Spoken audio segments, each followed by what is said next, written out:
We're going to talk about how to make divorce easier on your kids. It's never an easy situation, but there's certainly some things that you can do to make it easier for your children. And also, you should keep in mind that, kids that grow up from a family where there's divorce can still grow up to have great relationships with their parents and great relationships with partners later on. And there's a lot you can do to make that happen.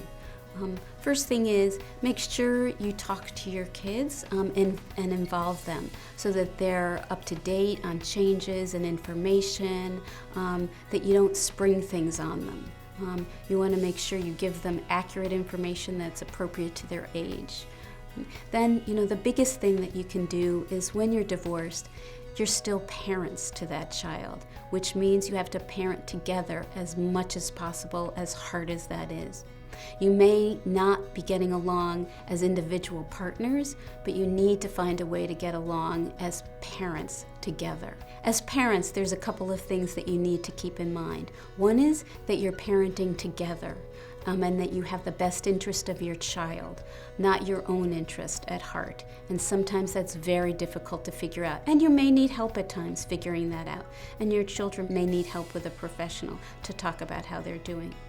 And the other big thing that you need to do is not put your children in the middle of your tension or your arguments or your problems or the reasons that you got divorced.